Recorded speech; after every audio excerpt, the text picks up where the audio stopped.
Welcome. See if I have this mic working. There it goes.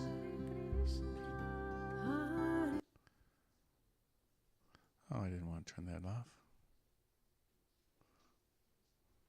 Let's see if I can do this right.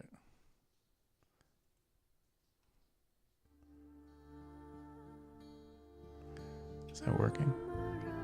There we go. Welcome, a little bit of India to you.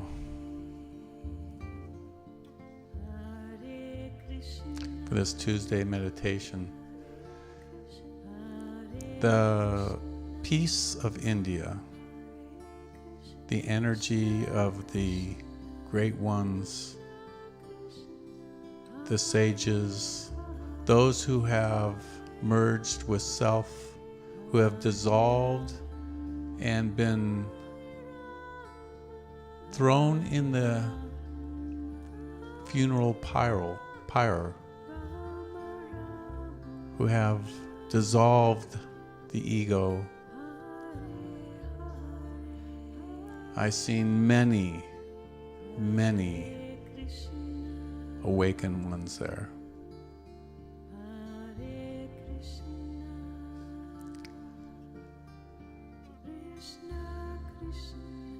Seemingly overwhelming at times, but the upward current that lifts all aspiring souls, the love of the mother, gently pulling each soul up higher. This ancient land of many, many sages, rishis,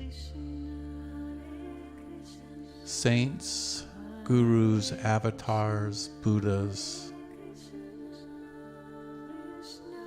Every corner was a temple, a place where some tremendous spiritual event took place.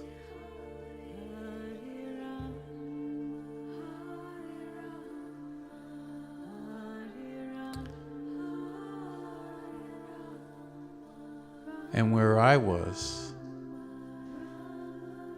in a place called Pedam, in the jungle, in the middle of nowhere, this huge, elaborate temple complex, which is a giant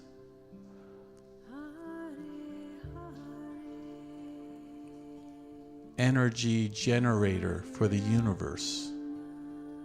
Each temple pouring out divine radiation, feeding the whole universe in this divine sequence, this divine radiation, mantras echoing out for miles.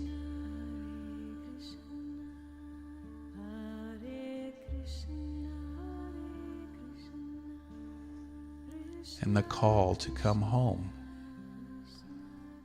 the call to connect, the call of the soul.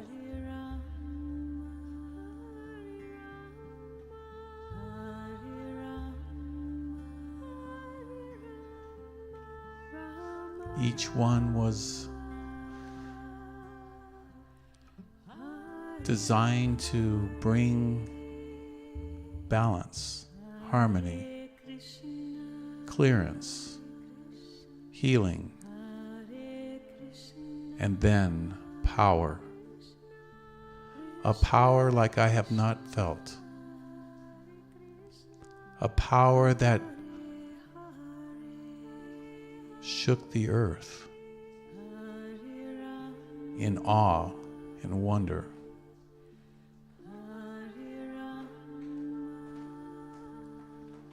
So beautiful. So in this meditation,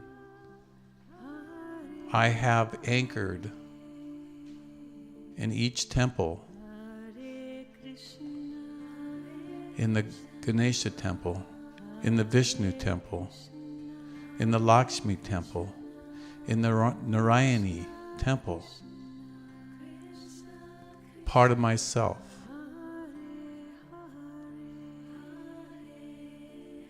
Part of my higher self. My footprint. My energy signature that we can all use to get there, to go to this place. And you can choose to go to the Ganesha temple. You can choose to go to the Lakshmi temple. You can choose to go to the Vishnu temple or the Shiva temple in Petam, in the jungle, in this heaven world. As I saw it, this was a replica of what actually exists in the highest heaven, where all the masters have their temple. And in the center of the star is the temple to the Divine Mother, as your final initiation before you merge into the Absolute.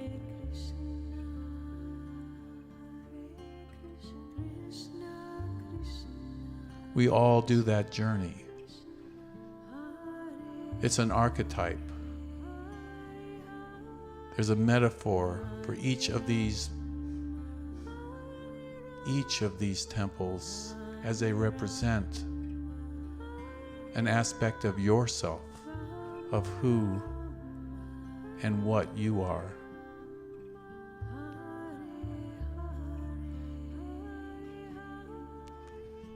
And so, a little India here.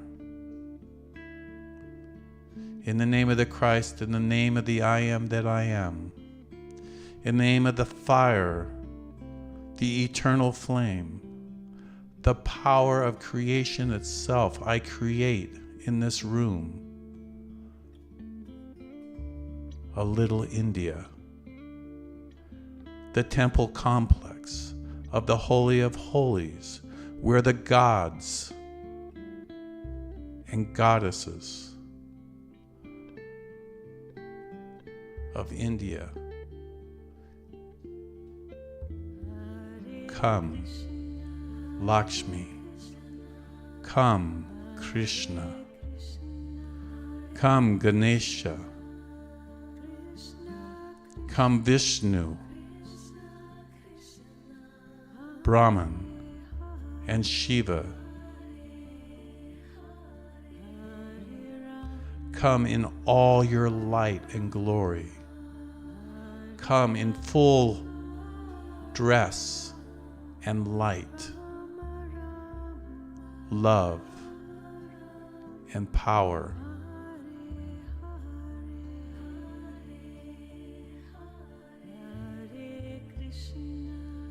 Come, Divine Mother, by all your holy names,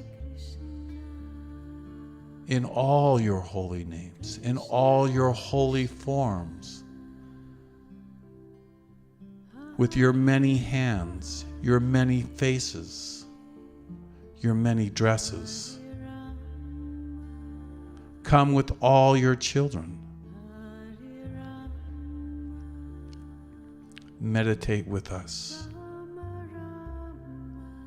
A little India, here and now.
coming back.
A little more of India.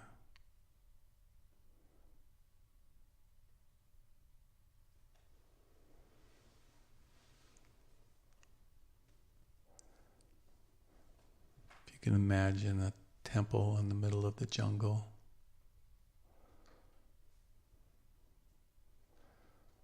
A very small entrance, like a cave.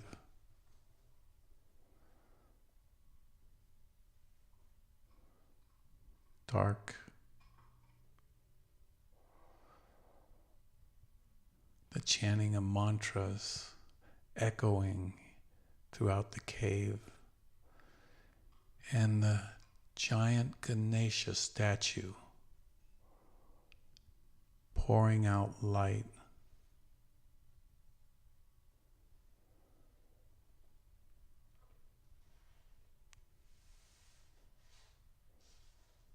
The fire burning in front of Ganesha, and the mantras.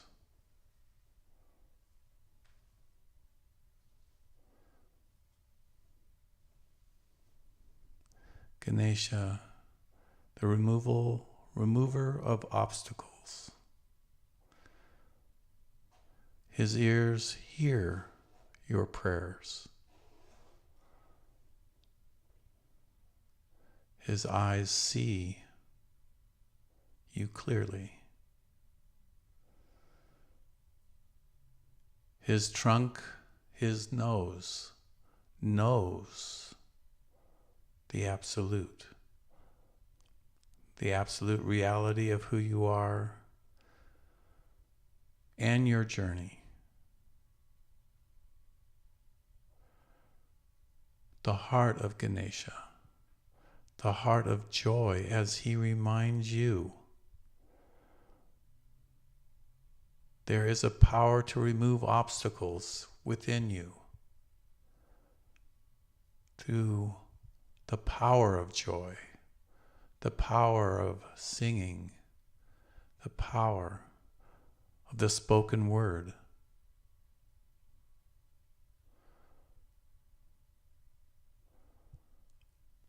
And Ganesha is very large, very powerful, unmovable in knowing.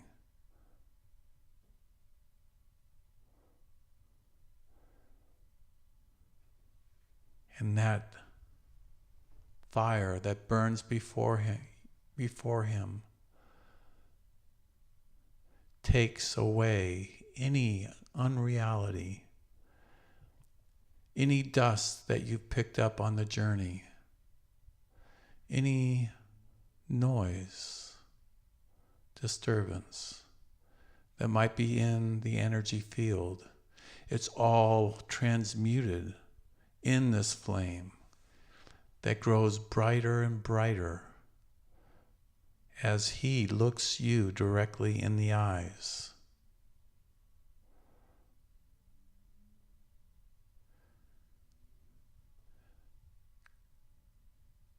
And this is what you feel in India. This is what you experience in the heaven worlds on this journey back.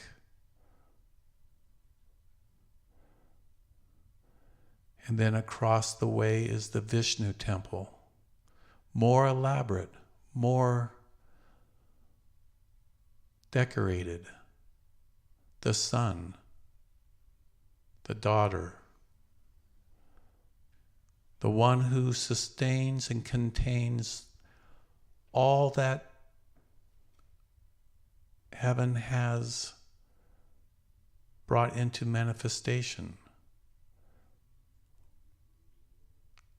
through you, as you choose to be the container, the sustainer of this reality. Around you will come a beautiful,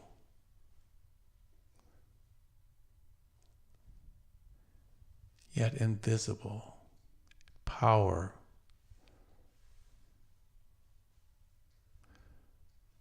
from the universe itself, from the earth herself, from the sky itself. And around you will play a music like a flute, the song of your soul, singing your heart song. That is the Vishnu energy. That is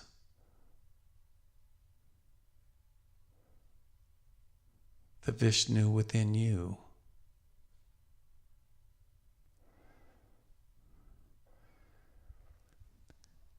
Then there's the Shiva energy, the Shiva temple. In Pidam, it is the largest statue, 2 stories high.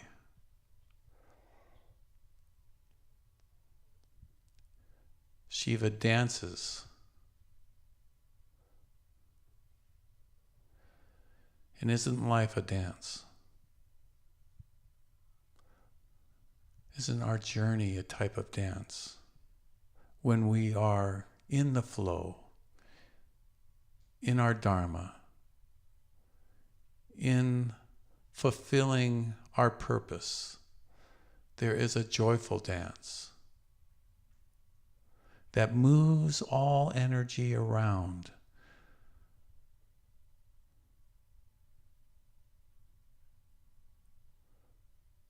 That ignites all who come in contact with you with the living fire of love, the living fire of devotion, and the living fire of surrender into the allness of yourself.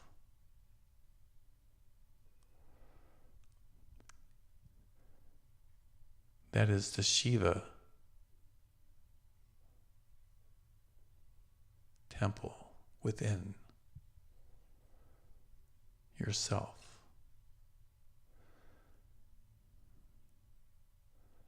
And then the final temple, the final journey of the soul is the golden temple within the heart of the hearts, within your heart and within the heart of the universe herself, the Divine Mother, in her mighty 3 forms, Lakshmi, Durga, and Saraswati. And these Divine Mother energies of love, light, and power within you is the golden temple, is the gold that you're searching for, is the pearl of great price that you would pay anything to go, to see, to own. And once you see, you are the Narayani.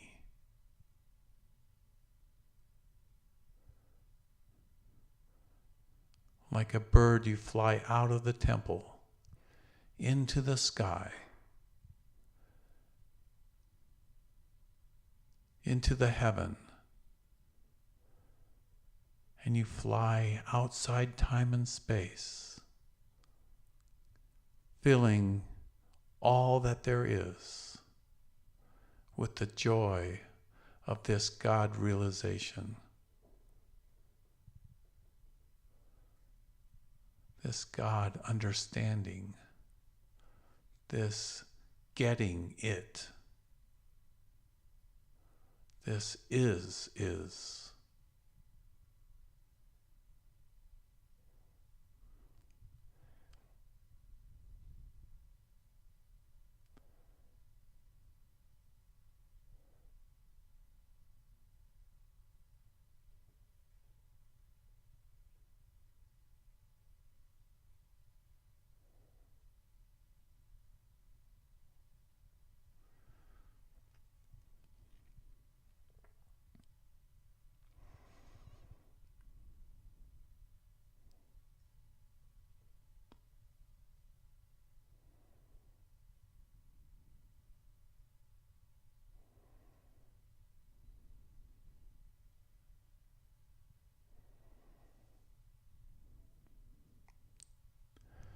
And in the last, in the stillness, in the emptiness, in the absolute, in the clarity,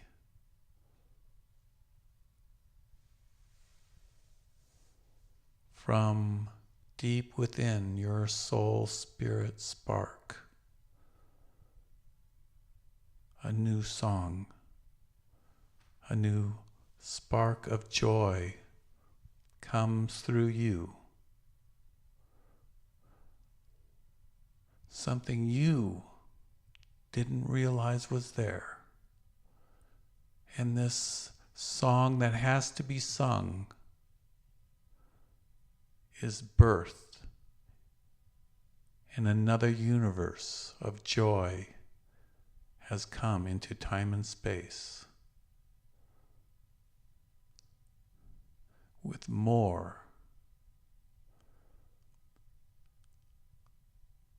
of all that is beautiful, all that is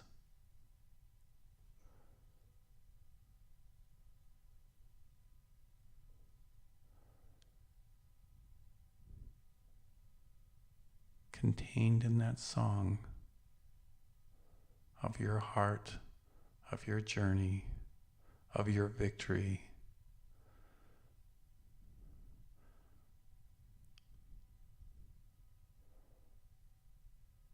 of the eternal flame.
You can open your eyes.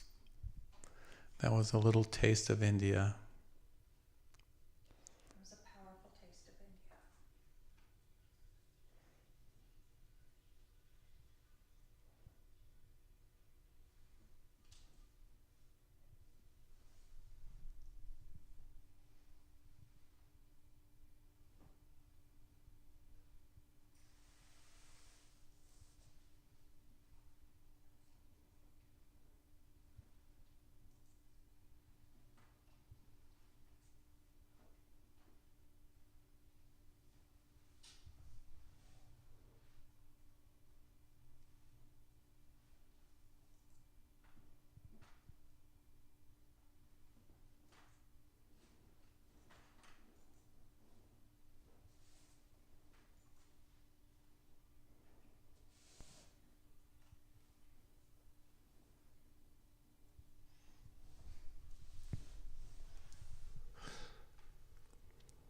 So I'll tell a few stories about India.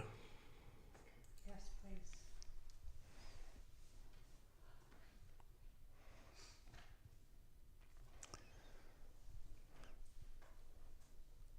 Can't tell them all, but I'll tell one. So Marcos and I rented a car. We rented a driver. I know there's a lot that was happening in the ashram, a lot that was happening with the avatar, Sri Shaktiyama, a lot that was happening there every day, and the spiritual work that we were doing. But we took an afternoon off and we went to Arunachala. And it was about a 2.5 hour drive, I guess. And we were able to hire a driver for the whole day for $50, which was a real bargain. He just drove us anywhere we wanted to go. And he knew how to get there, and it made it a lot easier for us. And so we drove by the big temple, Arunachala. I didn't know how big it was. I had no idea that they knew how to build buildings like the Empire State Building, these temples over in India, 1,000 years ago, whatever, however old that is. And it was, didn't realize it, but inside each of those giant buildings was this huge copper, like electrode that went up and then in this interesting geometric pattern. I don't have a picture of it, but it was massive.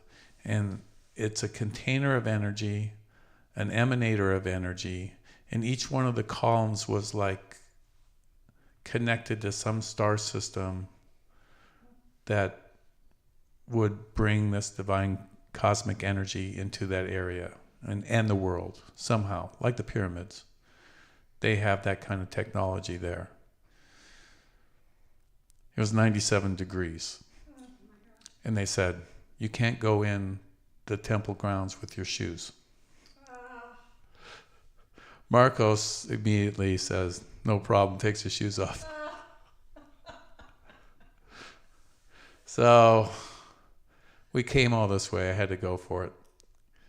And they had in the different walkways like this kind of like dried grass, woven grass that you can walk on, but my feet were pretty much toasted from walking the other temple.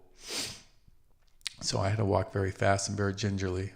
But once you got into the temple and you got inside it, where they had all these different various altars and things, and so much was going on there energetically, just so much going on. Each person there, it felt like I had passed over, I had left my body, I had now entered into this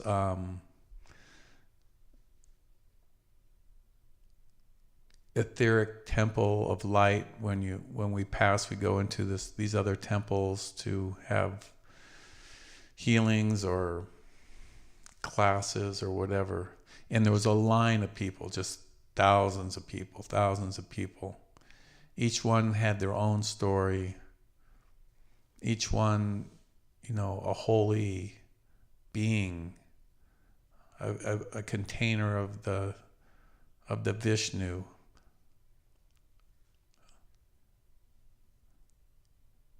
So many people were on these pilgrimages too.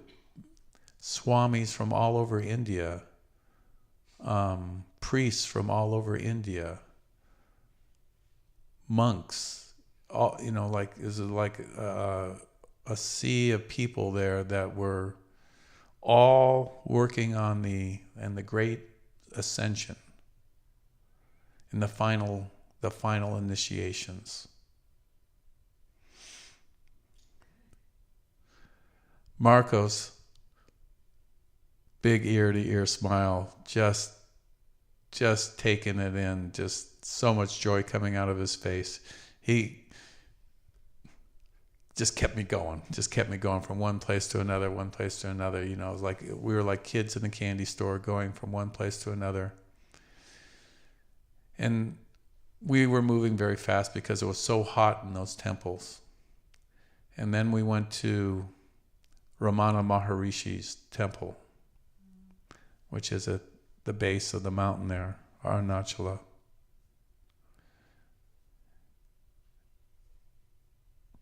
There too, you had to take your shoes off. Marco says, no problem, he's already heading down the road. So can I leave my shoes on? Couldn't do it. That place was the most powerful place by far. And I have a picture of Ramana Maharishi, this statue that you get darshan from in the first building that you go into. And the power of this statue, I just went there twice just to take it in. And I had this beautiful conversation with Ramana Maharishi. And I said, I want, to do this, and I want to do that, and he says, I'll help you. I will help you. And it was like a living statue. I could see his head moving and everything, like they do in India, the head wobble. And then next to that area is the meditation hall. And this is where, many, many saints and enlightened ones have been in that meditation hall. From Yogananda to all the enlightened ones that came through Ramana when he was alive. And the ones, when we were there, and there was this chair, I think it was, and people would walk around, just walk around. The energy was just, some people could not sit in meditation. The energy was just too high. So they would just walk around this like chair things. When we first got there, there was some Brahmin priests, and they were doing these Vedic chants. And, so I got there, immediately I started walking around. I couldn't sit down. I had to do the walk. And then and there's like a whole bunch of people, like 50, 75 people doing this walk around. And then there's these other group of people that are absolutely still, absolutely gone, absolutely in the emptiness. But I was walking around, just, And then I noticed that there was this lady, and she was dressed in this very pinkish orange outfit. And she had the look, the look when they are absolutely plugged in. There was like a glow on her face. And the way it is in the meditation hall, the men are supposed to sit on the left and the women sit on the right. And so I go in and I sit on the wrong side. Next to this lady. There was one person who opened his eyes, said, okay, this is unusual. This isn't right. You know, I was over in the wrong side. And I didn't put it together, but I was just so wanting to feel what was happening with this lady. I didn't get her name. But I knew that she was connected, absolutely plugged into God. And it was all over her face, this holy, like, anointing oil that was just oozing from her. I was high from my experience with Ramana Maharishi. So I still struggle to find that stillness. It was, you know, like it was so much happening energetically in that place. Finding that place of stillness was not possible right now. But I was in joy also, the new experience. And then, of course, Marcos and I got separated because he's much faster than I am. And then he came in the meditation hall. And then I see Marcos walking around. He must have walked around for a half hour. He didn't see me. You know, he was just walking around. And every once in a while, he would just prostrate in front of Maharishi's chair or whatever they had set up there. And then he's walking around. This is so much energy there. And then finally we kind of like, I got up, realized I was in the wrong side. I better go sit with the men.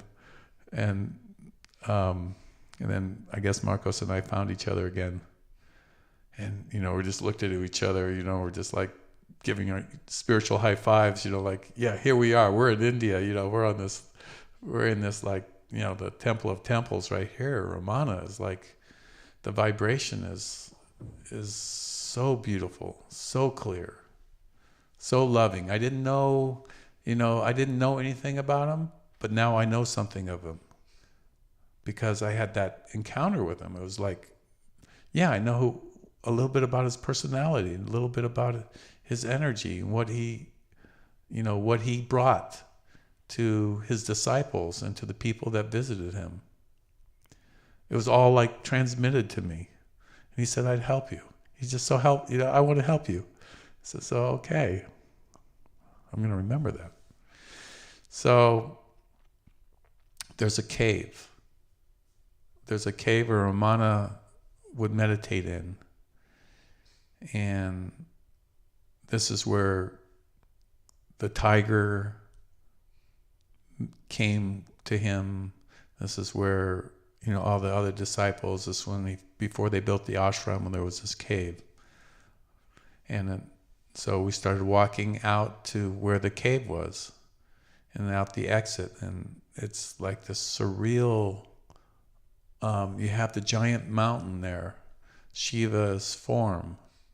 And then you have the ashram with all that's going on in the ashram there, all the super souls that are there.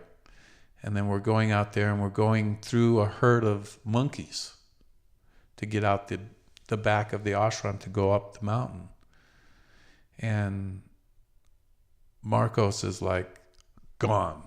He's moving. He wants to get to the cave. I got to right outside the corner, and as you turn right, I realized I didn't have any shoes. I'm not going up the mountain without my shoes. And there's Marcos. He's gone. He's going up to the cave. Now Marcos told me later, when he went into the cave, he almost burst out crying. The power, the holiness, the energy. He said that for him was the most powerful experience.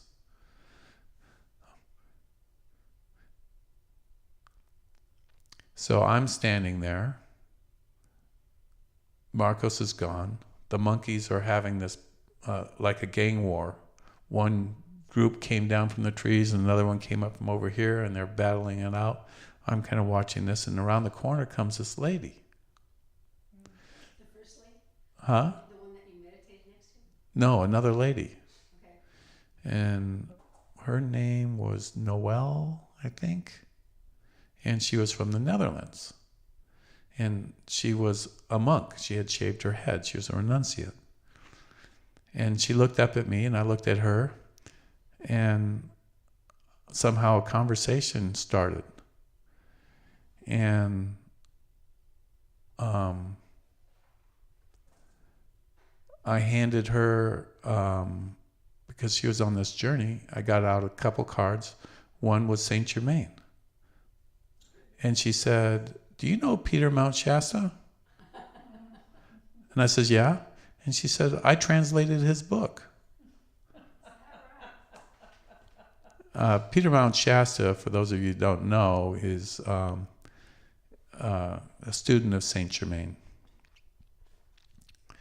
And that's our common thing. We're both students of Saint Germain. And so I said, this is not a coincidence. The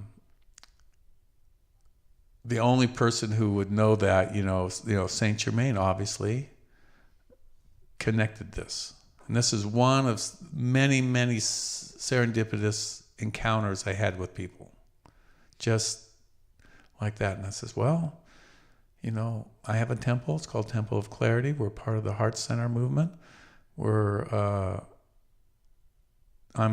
temple is sponsored by Saint Germain. And, if you want to come, you can come. And so she's going to come. Great. So expect her sometime this year. She'll tell her side of the story. So what happened was something was said. Something I said. It was like a transmission. The presence of the Master was there. She stopped whatever she was doing. And she wanted to hear. And so I don't even remember what the message was that she got, but it was something for her journey. And I said, well, that's why I didn't go up the mountain, I guess, to have this encounter. And she says, where are you staying? And I says, I'm staying in a little place in the jungle called Pedum. And there's an avatar there. She said, there is? I says, where are you staying? She was staying in the town there, somewhere. And I says, this is a very beautiful place. There's a living avatar there. There's maybe 25 Westerners there, and there's other things to do than all the temples that are there. And she says, I want to see it. And so I didn't think anything of it. The next day on WhatsApp, she calls me. She says, I'm coming. She met some guy from New Zealand, and he rented a motorcycle. And she rode on the back of a motorcycle all the way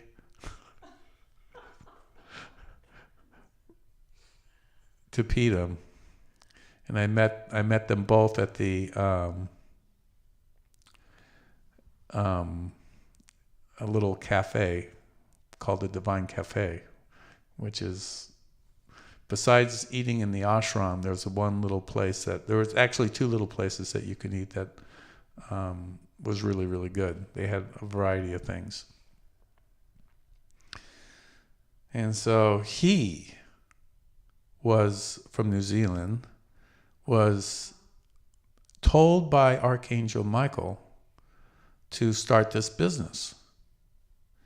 And he went to a psychiatrist, and he thought he was schizophrenic because he was hearing voices in his head. And his name was Mark. And I'm looking at Mark, and and he's saying, you know, Archangel Michael's telling me to do all these things. And the psychiatrist says, well, I think it's okay. I think just go ahead with it. So he starts this business. He's a millionaire now. And he's semi-retired, and he's traveling over India. And so out of my backpack, I pull out an Archangel Michael card, and I give it to him. And his face just lit up. I says, you manifested that. And so maybe Mark will come here too. He's an amazing, amazing soul for sure. And so they went, when they got there, they were on like a schedule to get back because you don't want to drive a motorcycle in India at night. And I'm surprised they even made it at all because the road's there. You'll see some videos of me and Marcos in these tuk-tuks and these things like this where it's life and death every 5 minutes for somebody. We were only in one accident, which was a miracle. We were only in one accident. It was a hit and run. So Ramana's ashram is a place to go that I'll go again for sure.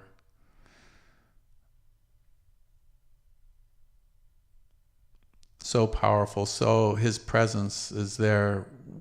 Whatever God realization that he had is like the strongest I've ever felt. And I was just watching, I think I posted something on Facebook about his life on the Temple of Clarity. You can look at it. How when he was 15, he thought he was dying and he decided that he would just die. And in the process of dying, his ego died. And at that moment, he merged with the self. I don't think that happens for everybody, but apparently it happened for him. And then from that point on, the rest of his life, he just emanated the self. And he didn't speak for 35 years. And he didn't speak for 35 years. That was his teaching. It was just to feel the peace, to feel To be the peace.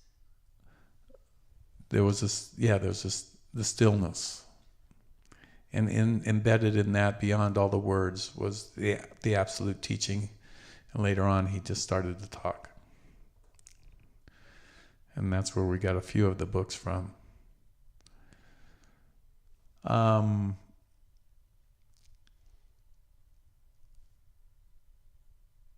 do have some gifts for everybody here.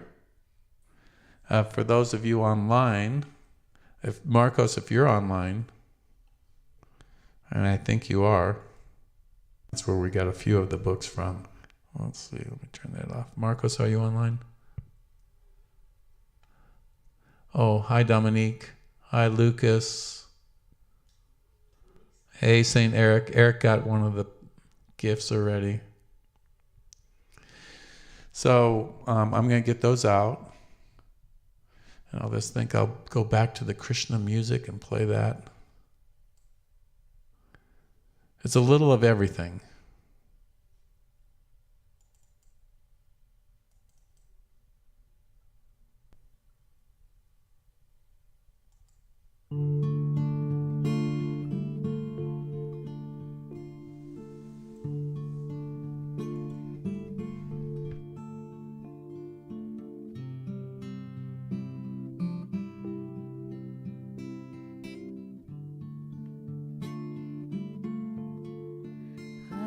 Hare Krishna, Hare Krishna, Krishna Krishna, Hare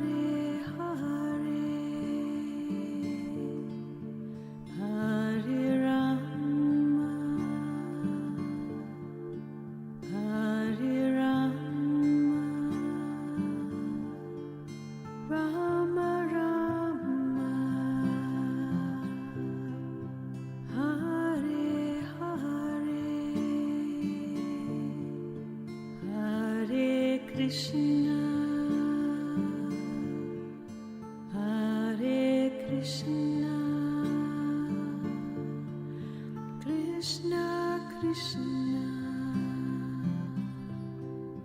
Hare Hare,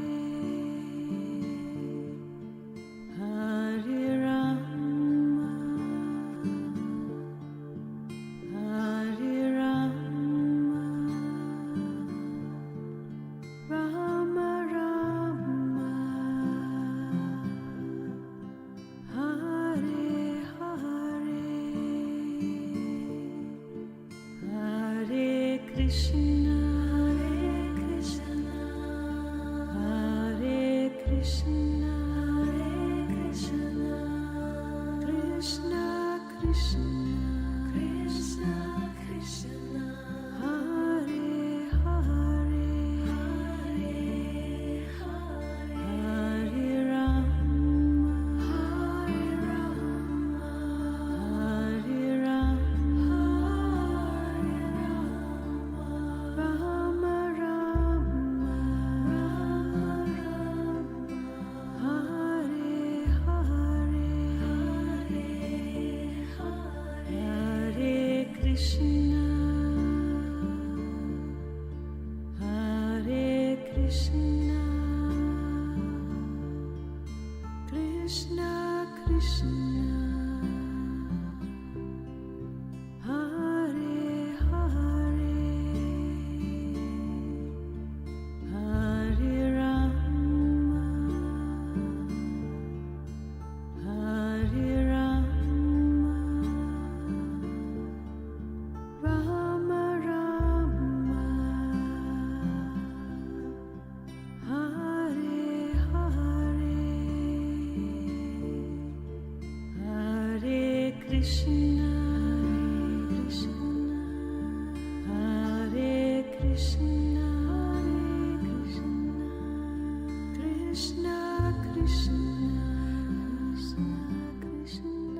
Hare Hare, Hare Rama, Hare Rama,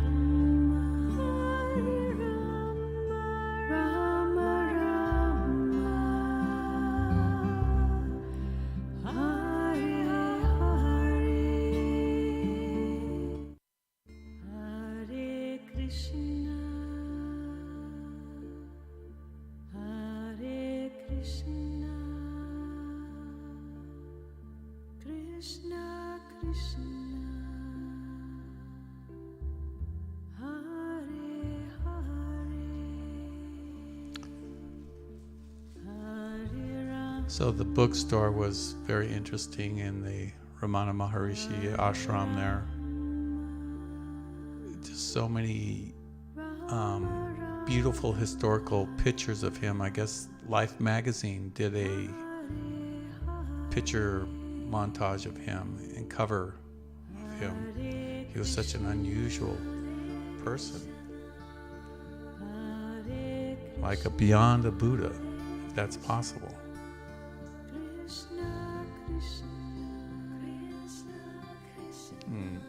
I didn't realize until I always I saw the picture and I looked at the face and I thought, yeah, there is something there. There is like something coming through, something, heaven-worldly.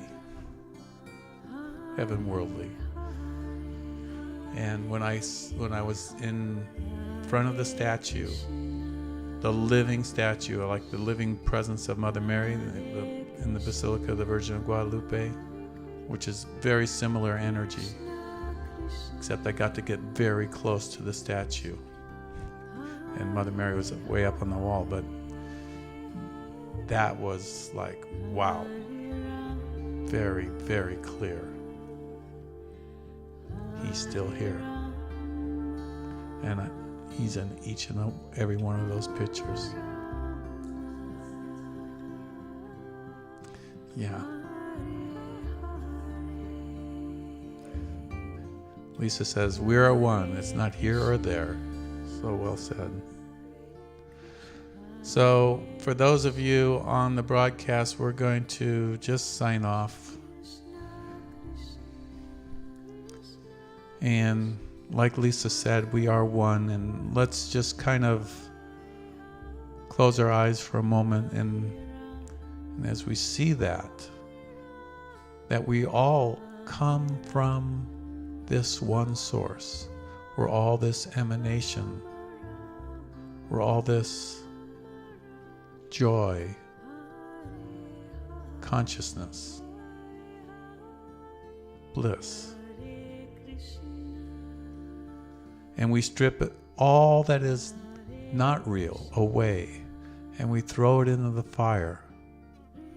And we're all lifted. All burdens are gone. There's only light and joy, and we float up beyond this realm into our heavenly home. Bless you. Bless you, bless you, bless you. And that's what the masters say. And that's what the saints say. And that's what the Krishnas say. And that's what the Buddhas say.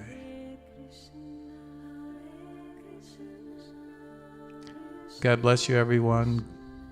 We'll be broadcasting again tomorrow for the Divine Mother Worship Service. Good night.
Krishna, Krishna.